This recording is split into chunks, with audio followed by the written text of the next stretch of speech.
Hello, everybody. Welcome to Tarpz Talk, your one-stop shop for all things entertainment, whether that be movies, video games, music, maybe comic books, most likely not regular books, and whatever the hell else.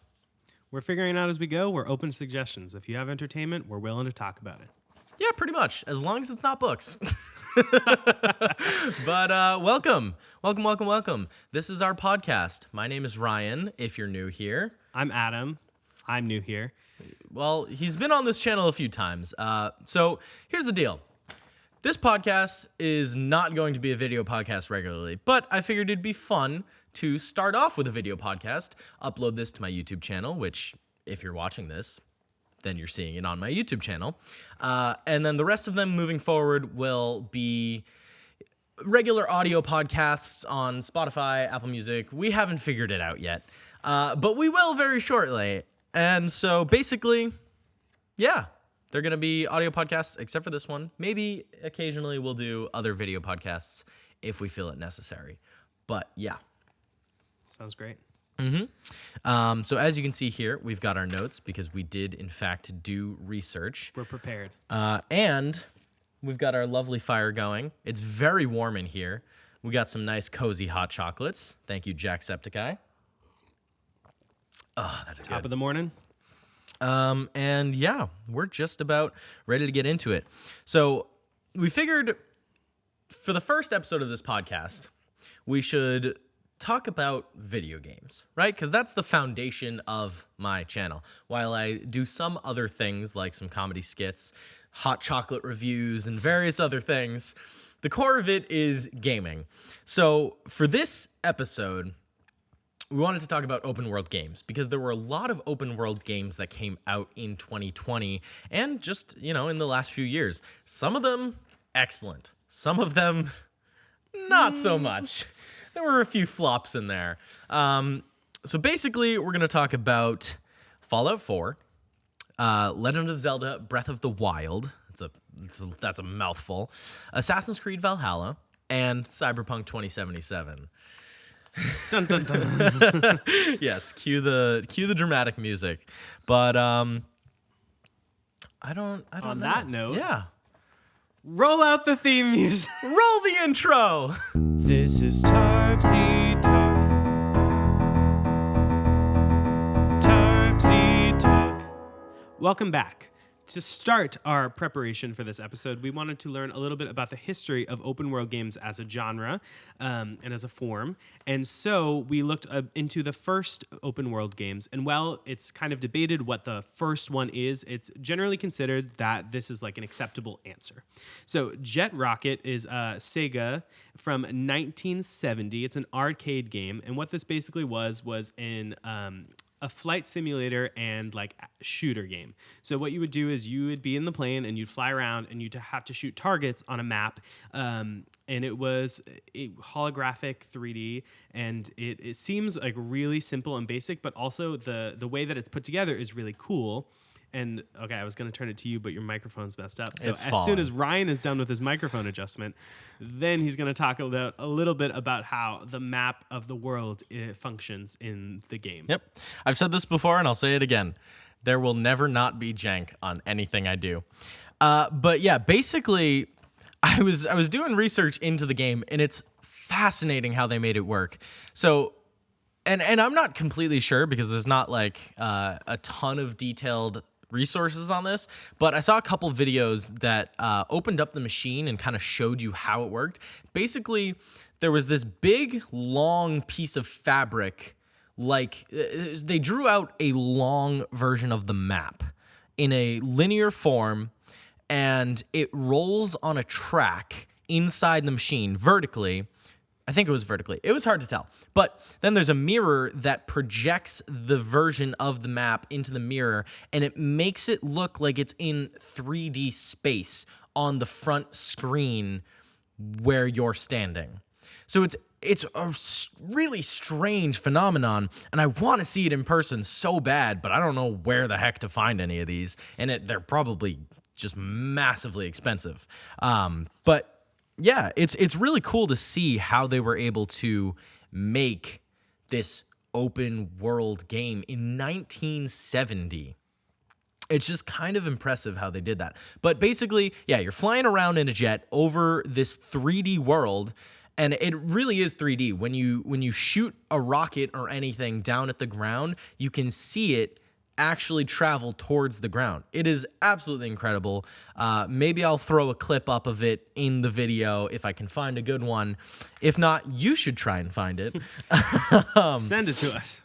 Please, I would love to know more about how it works.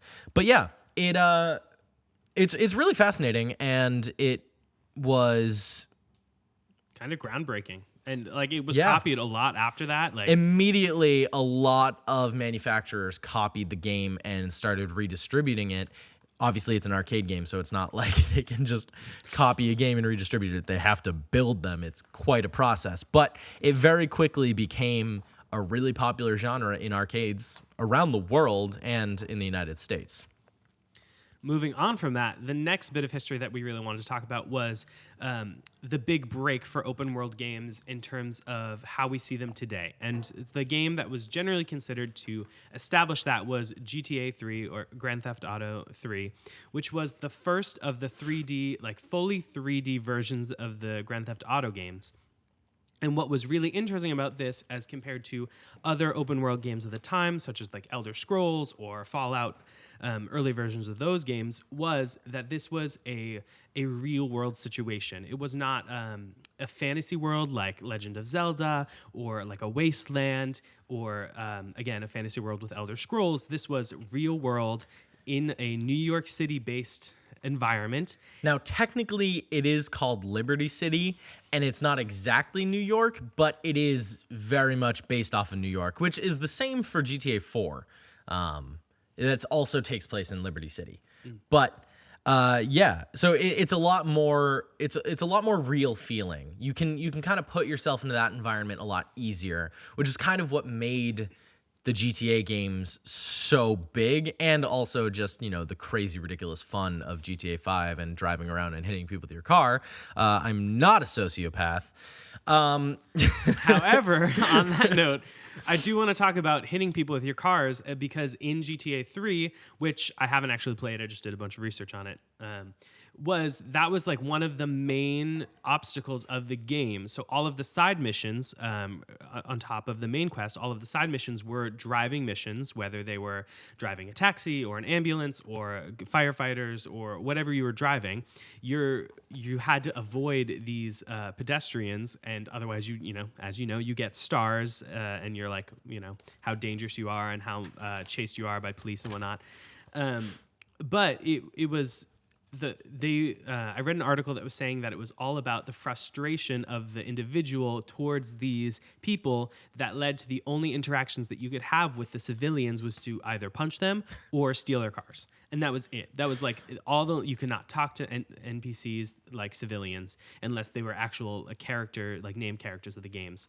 Now, to be fair, that is basically all that we do in GTA 5 now as well. You basically just run up and punch civilians or steal their cars. There's not much else. I mean, you can also shoot them, but there's not much else that goes on with the civilians in the more recent games either.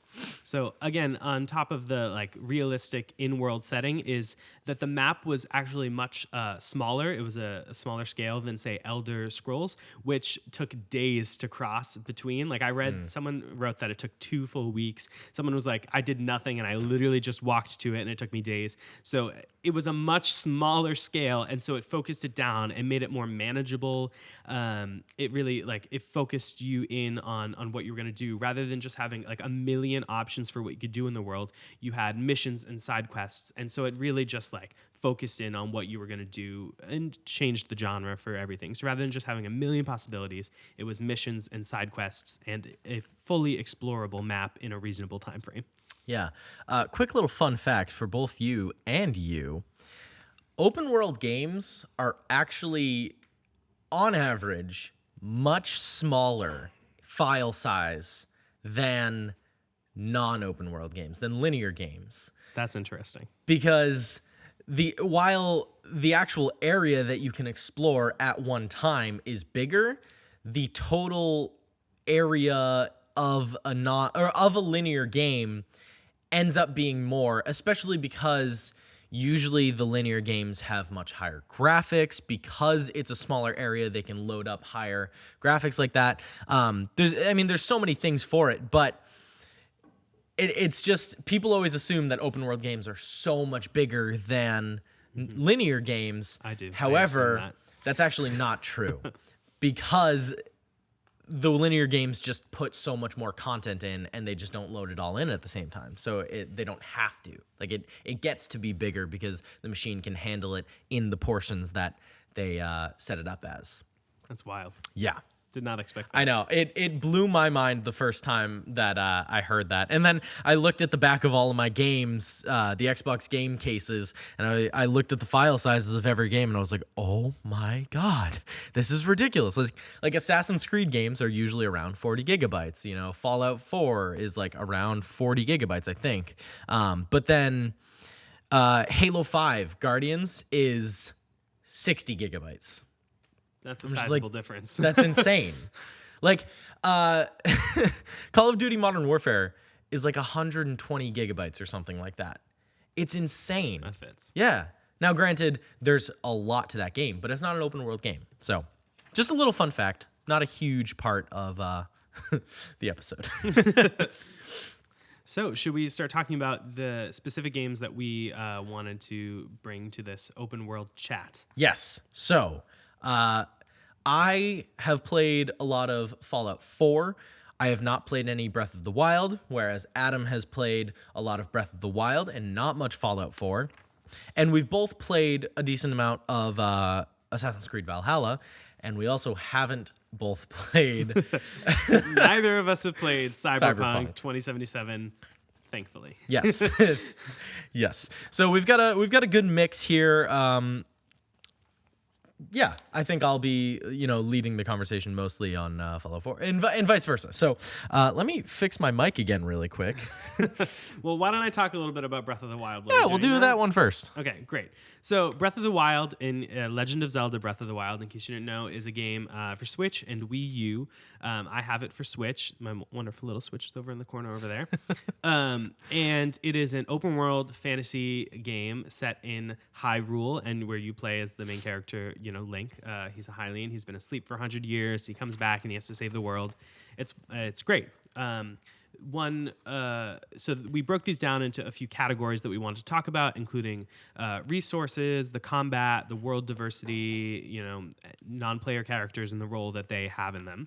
And so there's a lot that you can talk about with Breath of the Wild. Their resources are abundant. Like, it's all over the map, and like almost anything that you can see can be turned into a resource. Basically, the only thing that isn't is just like all of the rocks and grass. But there are some rocks that they glow, so glowing rocks. Right, of course. But like, and you can cut down trees, you can climb trees and get apples, nuts, and there's bird eggs, right? And tree branches can be used as a weapon, and you can get those from the trees. I did see that in the trailer that I watched for it. Yeah. Yeah, I used that tree branch for like 10 seconds. And I promptly got an axe.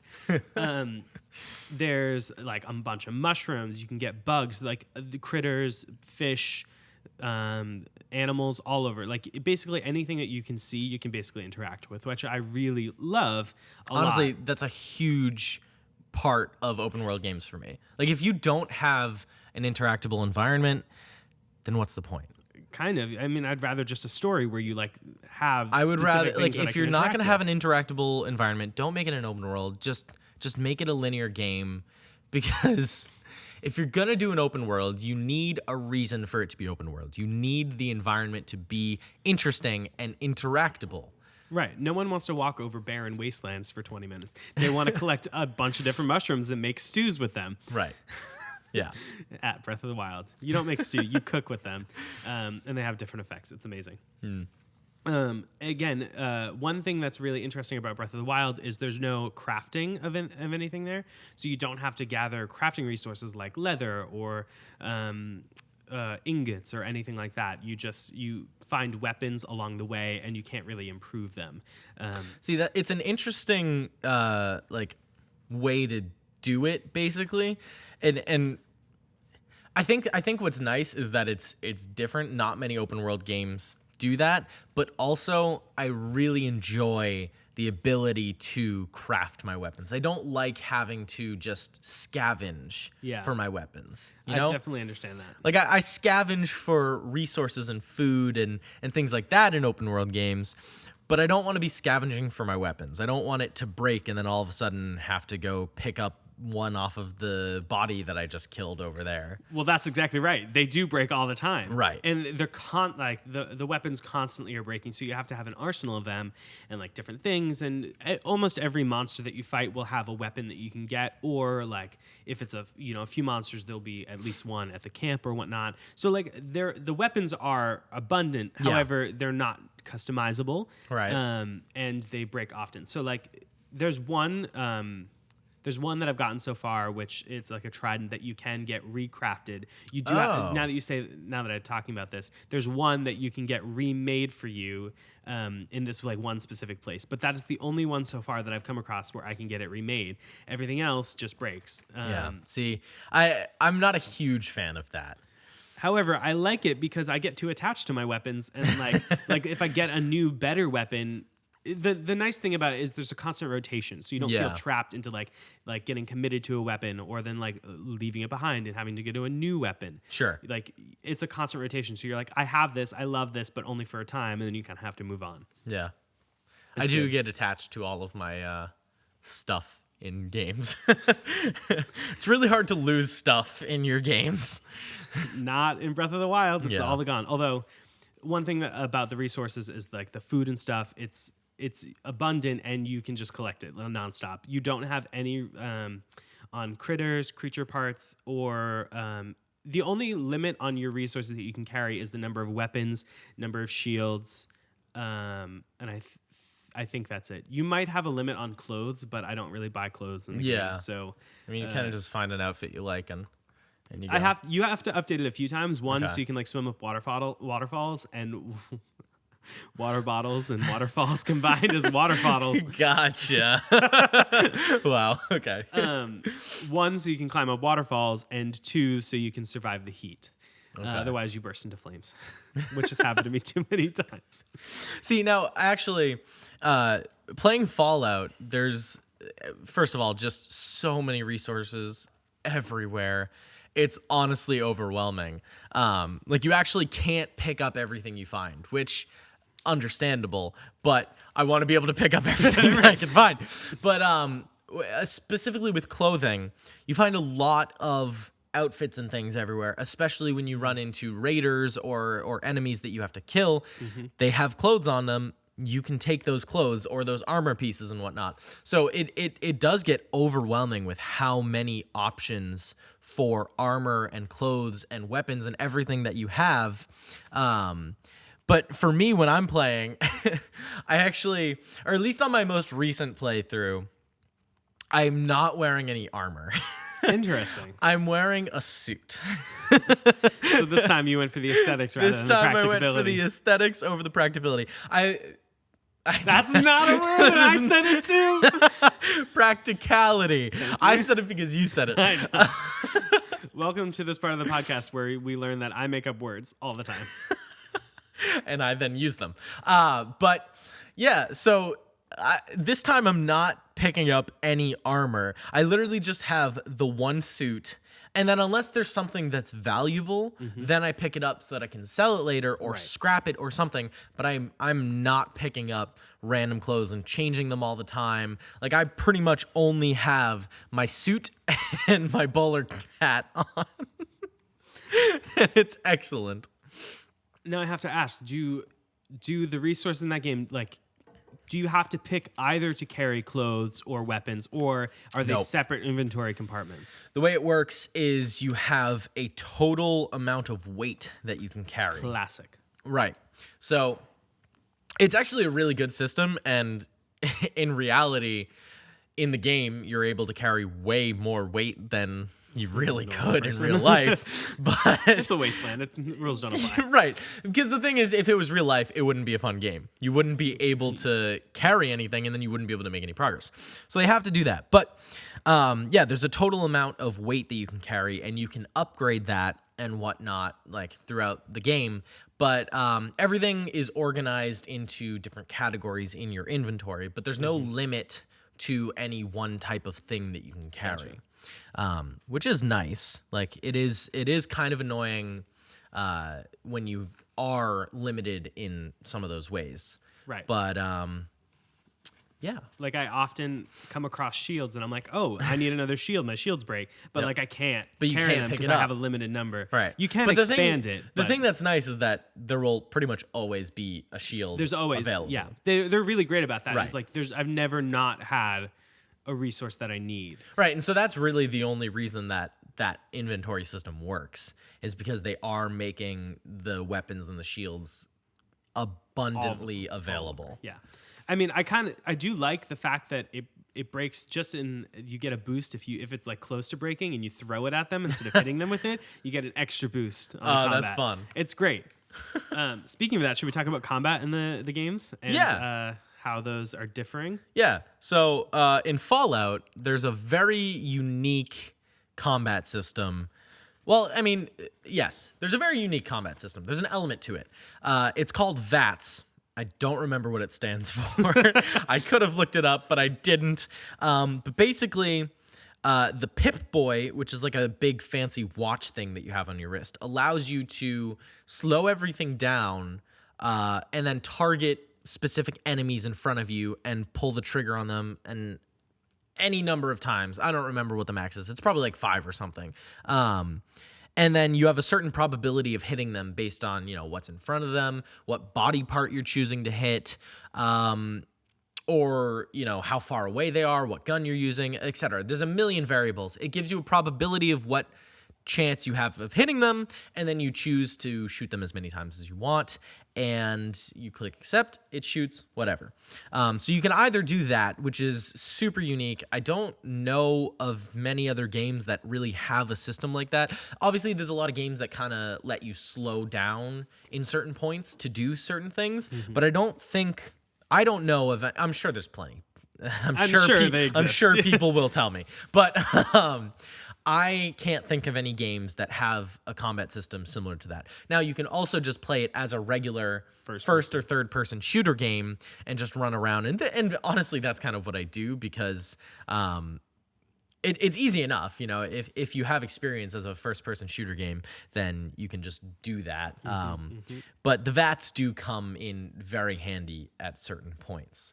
But that's one of the things that makes Fallout such a unique and amazing game is that combat system, because no other games really have anything quite like it.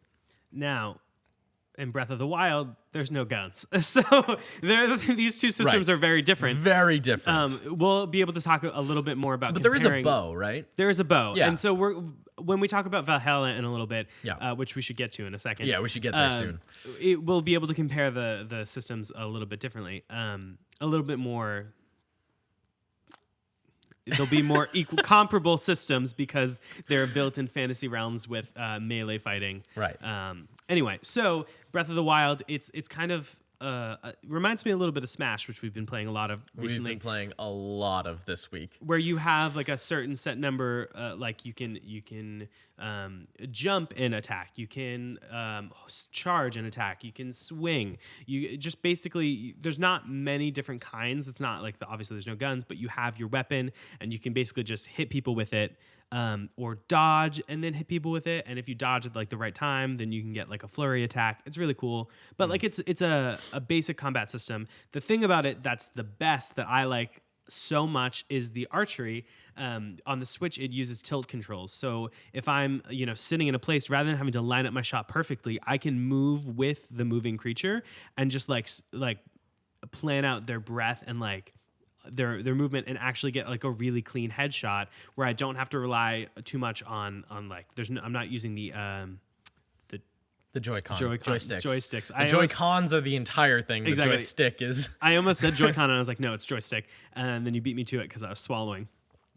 But you don't have to use that to like inch this way and oh no, I went too far. No, and inch that way. You can just angle it with the actual Joy-Cons, which is super cool. See, now I haven't done that, but I feel like I would find that incredibly infuriating because I feel like I would either overcorrect way too much or I would move too slow that they wouldn't pick it up. No, it's perfect. It slowly it works. Okay. It's also See, because when I don't have a ton of experience using the tilt controls on the Switch.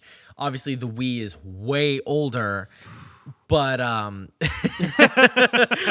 don't know. I'm not even gonna make that comparison because it's so much older. The technology is so different. It's great, and it's great because it also happens in some of the shrines which you use to gain.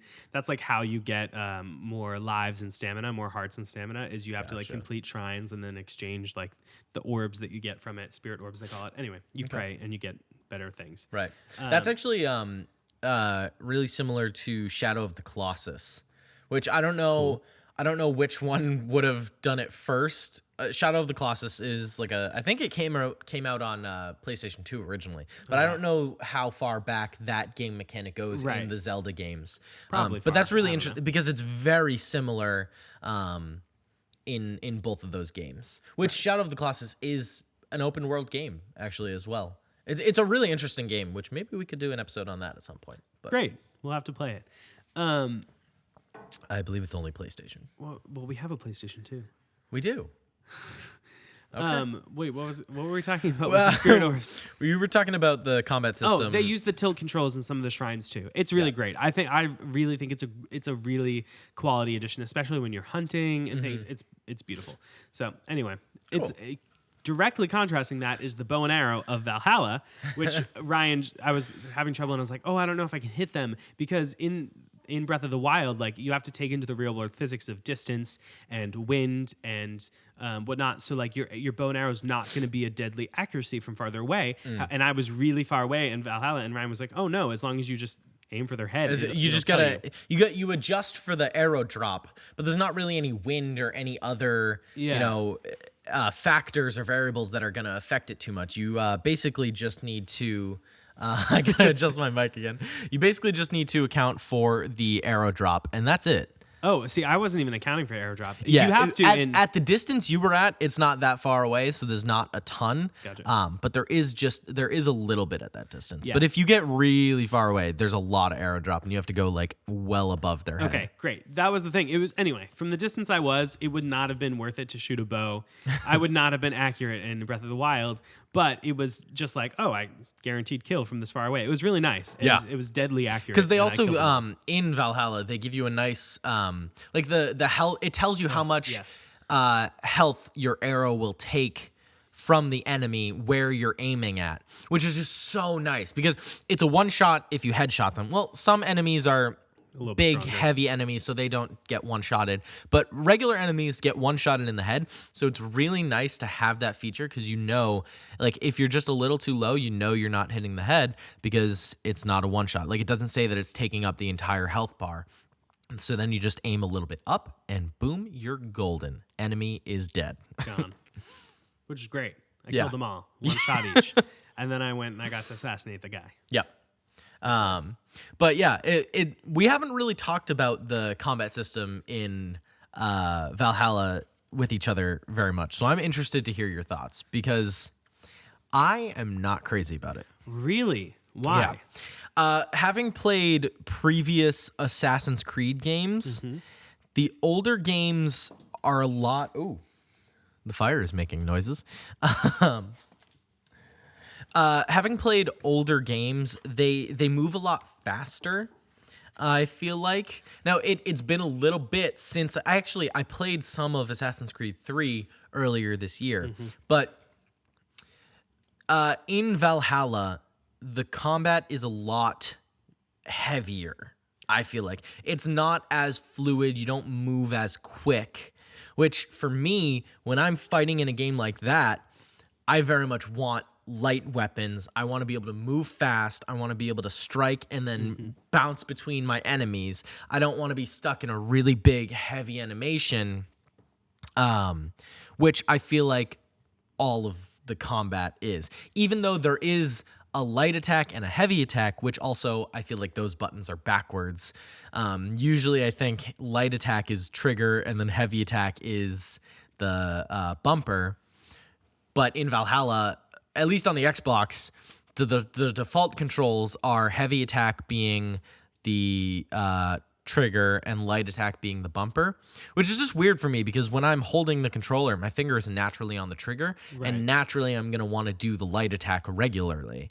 So it's just that feels a little backwards for me. But yeah, I'm not crazy about the combat because it feels really heavy and slow and not very fluid. See, I really like the combat. I'm playing on PC and he's playing on Xbox. And so our controls are different. So you were like, oh, the heavy attack's like, and I was like, you said that the heavy attack is more natural on the controller, but the light attack is just click. It's like left click. So they clearly set it up on PC to be light attack is the which is annoying. Well, I don't know what the word is. Natural. It's the go-to, whatever I mean. Yeah.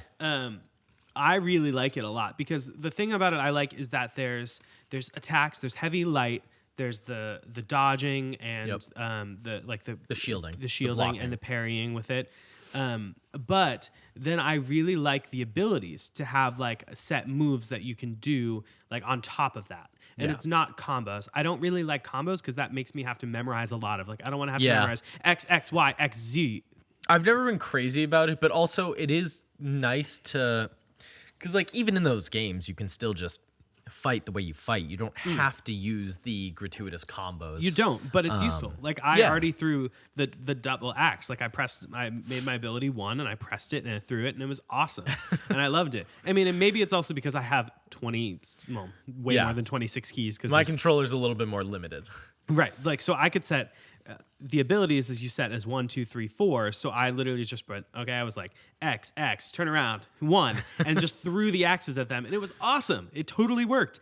Anyway, so I really like it. I like the combat system a lot. So what I will say about it is that, now, I don't know very much about Viking culture, but it does seem like it's more accurate to how the Vikings would fight. Because Viking characters are always bigger, heavier people, you know, like that's just the stereotype of, you know, people from the Midwest United States. They're kind of the same. But then, you know, like the Viking image is one that is bigger and bulkier. So those people are naturally going to move slower. They're going to be heavier swings, but slower swings. So it does seem more accurate to what a Viking would fight like. But I like to be a little faster, especially because Eivor is, he's small. Well, yeah. I mean, Eivor is small compared to everybody else in the game. That's funny because, so I chose to let the I don't remember the woman's name. Oh, you're talking about, it's not the Animagus. That's a Harry Potter term. Oh, this Animus. Okay, I was right. Animus. I was gonna say that, and I was like, that seems like one. It's missing a syllable. Like the spirit, basically. Yeah. So Animus. I was like, let the Animus choose whether I was fighting as a woman or a man. And so right now, Eivor is a woman right now, and she is also like, I think she might. I mean, she's the same size as Eivor, basically. Exactly. So that's what they did, and so she is like has a heavy outfit. Like she feels dense and like sturdy. Yep. And also, like, axes as a weapon are going to be a heavier hitting weapon. Well, it depends on the axe. Because obviously the one that Eivor uses is a one-handed axe. It's a small axe that should be faster. That's another thing is in Breath of the Wild, you can have one-handed weapons and two-handed weapons, but you can't double-hand weapons. You can have a one-handed weapon and a shield or just a two-handed weapon. And so you can't have two axes. Yeah, right now I could have two axes, which I also really like. Two axes, yeah. However, that gives you, the thing I hate about Valhalla is the rations thing. Is like I can have unlimited food, and oh my god, I've died so many times being like, why are my rations not filled? And it's because I used it so once. Annoying, and it's very expensive to upgrade. It's so expensive to upgrade the rations bag. it's ridiculous. Anyway, I mean that's gonna be the first thing I do because I die a lot in the games. I'm a new gamer as of like June, May. Yeah, you started this year playing a lot of games. This year, I started playing a lot of games this year. Yeah. So I'm new to this, so I die a lot. Yeah. I'm a bit more experienced. I've been playing video games for, my entire life, but before this year, I think I've only finished 2 games, Batman Arkham Asylum and Modern Warfare 2. Yeah, Modern Warfare 2. Yeah. Yeah, that's all I got. I finished 2-minute account. But yeah, so I'm not crazy about the combat system in Valhalla. And then the other thing is Valhalla's environment is really fun to explore just because of the sights, and it looks pretty. I mean, it looks really a lot better on his PC than my original Xbox One, which is 8 years old, something like that. I don't remember. It's old. But it looks a lot better on his, but no matter what, it's pretty, even if the graphics aren't super high quality. But the environment is fun to explore, but it's so not interactable. That's the problem. There's no resources to just pick up. You don't collect wood. I mean, like there's a bunch of chests and boxes and stuff in encampments and civilizations that you can loot, and throughout the mountains there are some rocks, obsidian outcroppings that you can break and pick up some iron ore and other stuff in there, but there's not a lot of interactable stuff in the environment. That's the problem. Is I keep trying to pick up shields that enemies drop, but there's nothing there. Like you can't. It's very limited of which characters you can loot, even though they all have weapons, and so they all have shields. That's the thing. So I'm mostly gonna refer to Assassin's Creed 3 when comparing the Valhalla to any other game, because that one was my favorite. I played it the most. Every single body was able to be looted, pretty much. Like pretty much every single body had a little bit of gold and weapons on them that you could pick up. You could always pick up the red coats, muskets and whatnot. So coming from that experience where it is a much more interactable environment, especially because the bulk of the game is spent in cities like Boston and New York, where there's a lot of people walking around. There's a lot of things happening in the environment. Now, there's not a lot of stuff that you can pick up in the environment other than off of bodies and a few things that you can loot. It's weird going from that experience to Valhalla. Now, obviously, there's a lot of games in between there, but it's weird going from that to Valhalla, where there's basically nothing to pick up in the environment. Right. Like I'm running around, not to say that barren, but like there's a lot of distance between towns on the fjords. And there's not that many fast travel points. Yes, because again, the towns are far apart. Yeah, like, they're sparing. There's a synchronization thing. Which is another thing that I like about Fallout so much, is that it has so many locations on the map that you can fast travel to. Like, you could literally fast travel a minute walk down the road, and obviously it'll take longer to fast travel there. So you just walk it, but like you have the ability to do that basically. See, that's interesting. There's not that many. I mean, well, actually, anyone who has played Breath of the Wild will be like, you're wrong. Because I just haven't unlocked all the shrines, but you can only fast travel to shrines or towers. Gotcha. And not towns. And so you do have to travel like a little bit farther away, but there's always a shrine near like every town that's significant. Right. And so you can do it. But it's interesting to not go to towns. Like normally it'd be the town center. Yeah, so like basically wherever there's a little settlement or, a building that has a person or just a building, like you can travel to so many locations in Fallout, and it's really nice. A question about Fallout. Yes. Does that also have a place where you have to climb really high and to synchronize the map? No, it does not. No. The map in Fallout just opens up as you explore. Great. Yeah. So it's interesting. There's a few locations that show up on the map before you've gone there due to a quest opening up or something. Yeah. But then also as you're exploring, sorry, I'm going to sneeze.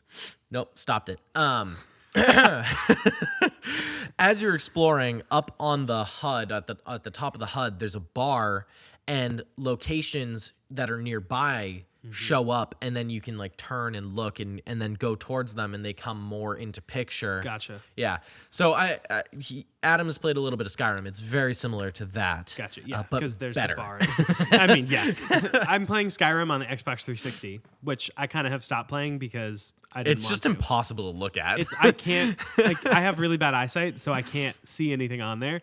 And it's really hard to tell, like, where people are, or I can't see the little aiming thing when I'm trying trying to use the bow and arrow. Yeah. It's just so bad, which I forget what it's called. You told me yesterday. Crosshairs. Your crosshairs. I just can't see the little cross in the center that's like, this is where it's going to hit. Anyway. That's what you call it. So I was shooting There's at people different like names for it. far apart. Yeah. And anyway, I was missing everyone. But Breath of the Wild and Valhalla both have those really high synchronization points, Yeah. whether it's the towers or the actual synchronization for Right. Animus. So that's a key function and mechanic in the Assassin's Creed games. I do remember it because I played Assassin's Creed's Brotherhood, and I got Yes. pretty far, Yeah. and then I stopped. Yeah. I don't know why I stopped. I remember that as well. I also stopped at some point late in that game. But we just did a lot of jumping around. Back to Valhalla and the environment. One thing that I really want to give them props for is the snow deformation. When you're walking around in the snow, you leave a trail, and the trail stays there for a while. I don't think it stays there endlessly. Like if you come back later, it will have covered itself and Which makes and sense whatever. because it is constantly It's snowing. constantly snowing. But the snow deformation is really good because also if you start sprinting, it doesn't leave the same. There's a different I haven't deformation noticed in that. animation, especially if you're going up. No, just I think if you're sprinting anywhere, you're picking up your legs higher. Right. So it kind of leaves some gaps in between your steps. That's really nice. Which is a really nice touch. My one thing about moving in the snow, though, is it is so loud. It's so loud. And it also is like you have to move a certain amount for it to actually make the noise. Yeah. And like it goes farther than you actually move. Like it's like if I stop, Yeah. if I go a little bit, it's a that's longer just the thing sound. about Assassin's Creed games is that the movement's kind of all delayed. Yeah. I think there's just so much going on in the background of the game where like at any moment you could climb up onto an object or at any moment you could jump off a ledge or something. Right. So everything is just slightly delayed to let the game process the commands of what you're telling it to do. But that's always been a thing, is that it's slightly delayed. And then there's a little bit more momentum and he keeps going slightly after you stop. So I really want it to not be so loud because I'm not creeping. They're going to hear me. Yeah, I know. Because Breath of the Wild has like a loudness. Like a lot of games you do that. You can see how loud you're being, and like obviously it is like you hear it yourself, but that's a real thing, is you have to be quiet when you're sneaking around, like when you're crouching. But I don't know if that's true or not in Valhalla, so I'm so anxious when I'm crouching around people that they're gonna hear me. Yeah, I'm not completely certain on that, but I think I don't think it affects it too much. Yeah, I don't think it does either, because it's a constant. But here's the thing: whether you you're crouching or can walking. whistle when you're crouching. You can whistle to draw them near you. Yes. So there is a bit of sound recognition for sure. But that's I don't also know, been a feature forever. Yeah, that's just a feature. So I don't know exactly how involved that is. Question: do you know how long we've been recording? I have no idea. Our goal was to make this podcast roughly 30-minute episodes. I think we've blown way past that. I would agree, because it's 5:30. I don't know what time we started. I don't know. We what time started way later than we wanted to. We started at least 4:20, so at the earliest would be 4:20.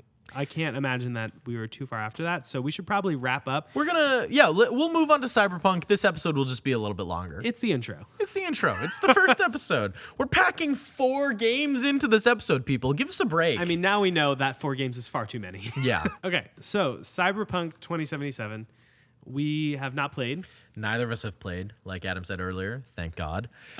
We have watched the trailers. We've watched the positive reviews, like the game trailers, like looked at the website, and I'm like, looks cool. And then you watch the bad reviews and the actual gameplay from real people on the internet. And all of the glitches. We've watched glitch compilations. It's just hilarious. And so bad.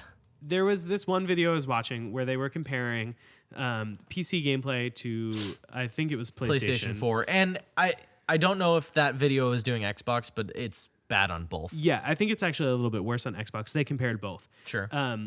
basically it was showing PC footage, and then it showed the exact same scene in the PlayStation, and I was like, are we back in 2008? Like it looked literally so bad. It looks worse than GTA 5, which came out in 20. I need to look that up really quick. I mean, honestly, I was like, moments of this look like Skyrim. Like it looked like Skyrim on the Xbox 360. It's so bad.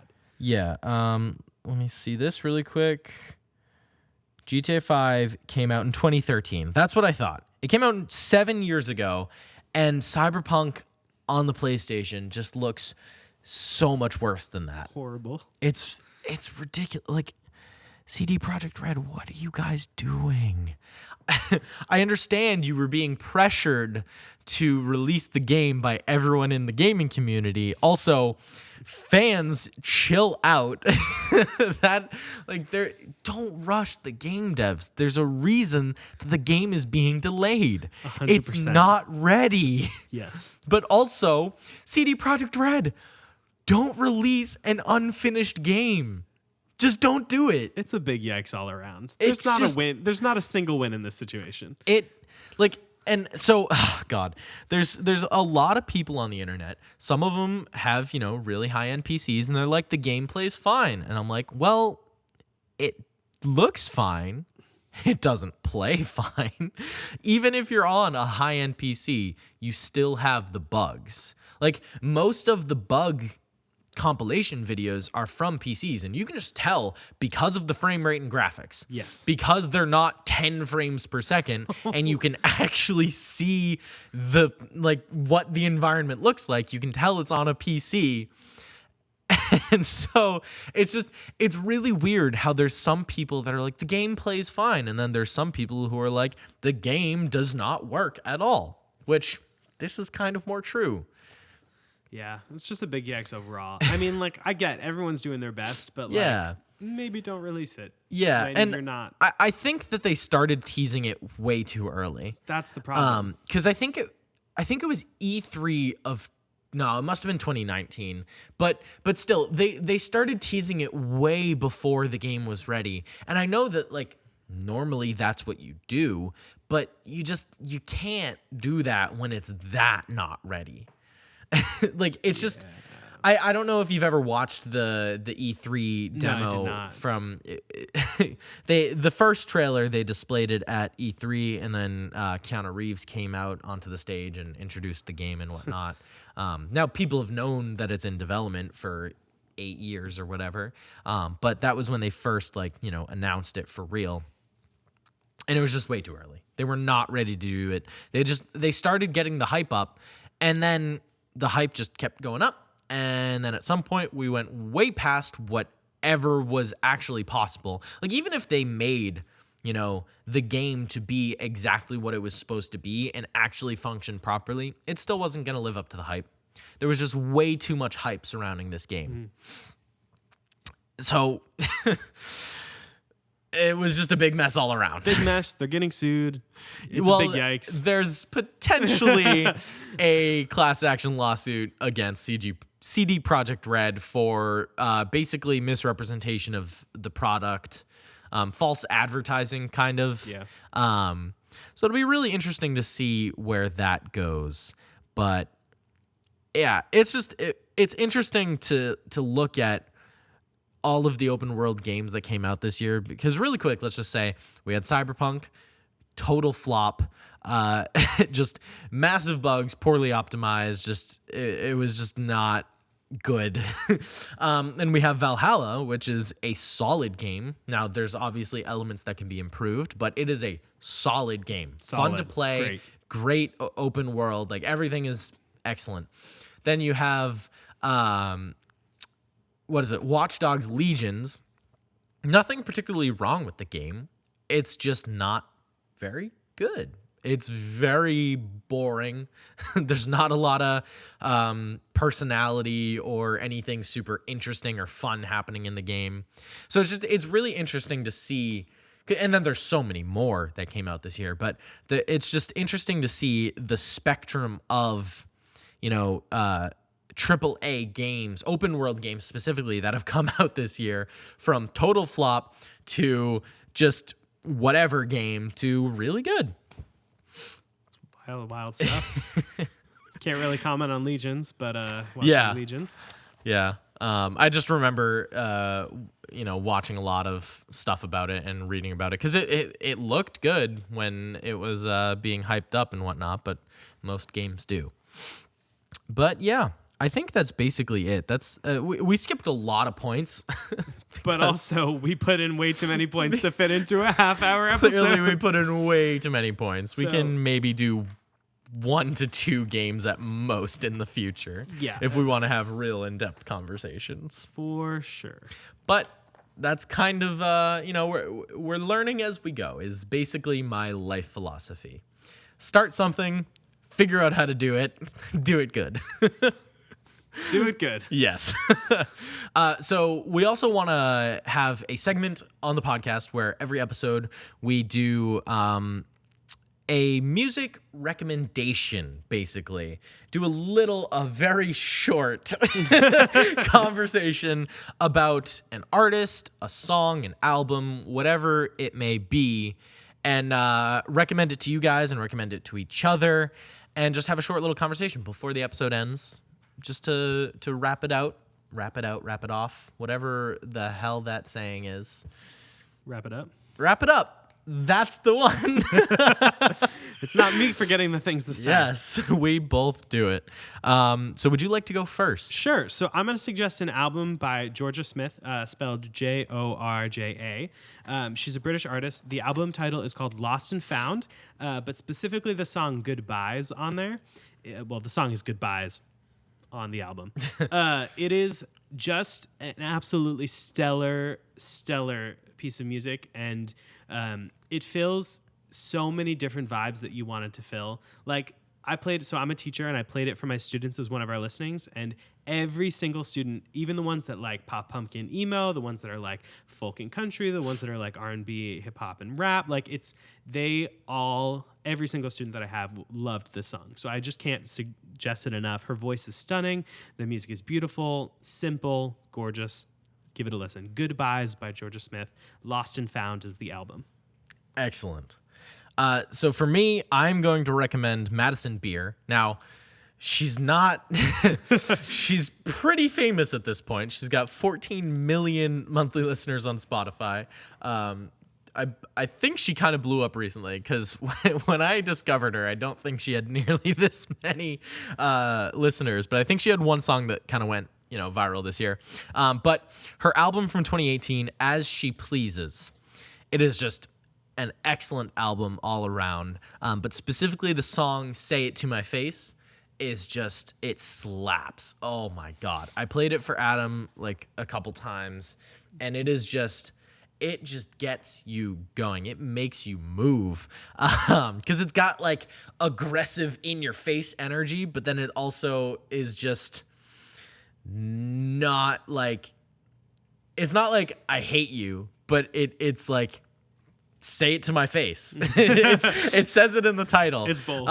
It's bold. And she's just got a powerful voice and an excellent sound. And honestly, like on this album, basically every one of her songs has a different sound. And I love that. I love artists that do variety, that have a lot of different sound, because it keeps it interesting. Mm-hmm. So yeah, As She Pleases by Madison Beer. Specifically, Say It to My Face, the song on the album, but the whole album is excellent. You should definitely check that out. I'll put a link in the description for both of the albums. I think it'll be better to do the album instead of the specific song. Yeah, and that'll be the description on YouTube. That'll be the description on YouTube, because you're watching it on YouTube or you're listening on Wherever we put other this. platforms. But we had like a 2-second conversation where we're like, should we play a clip of the song? And I was like, hell no. DMCA will take me. Even though on YouTube, it's not, you don't get DMCA strikes. You just get copyright claimed. And that doesn't really matter because I don't make money off of my YouTube channel yet. But I was like, no, not worth it. No. And I don't know what the rules are for other platforms like Spotify and other podcast things. No, it's a big gig. So yeah, I was just like, not worth it. But yeah. Anyway, that wraps up today's episode. Just about wraps it up. I believe that is all we wanted to do. Well, no, there was a lot more we wanted to do, but that's all we can do.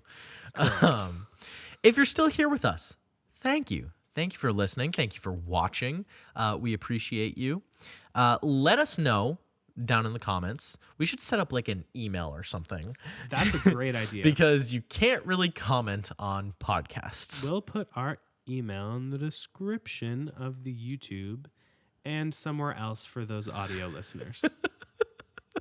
Yeah. We'll say it next time. Yeah, for sure. But yeah, write down a comment of a movie, a TV show, an album, something you want us to react to, talk about, make an episode on. Clearly, I'm very good at this. And yeah, we'll try to do that. We have a lot of ideas for episodes and things, but we don't know how we're going to be able to do this because he's got a full-time job. I have a lot of projects and things, but not a full-time job. So anyway, thanks, y'all. Yep. Thank you for listening. That's going to be it. So we'll see you in the next one. Bye. Or you'll hear us in the next one.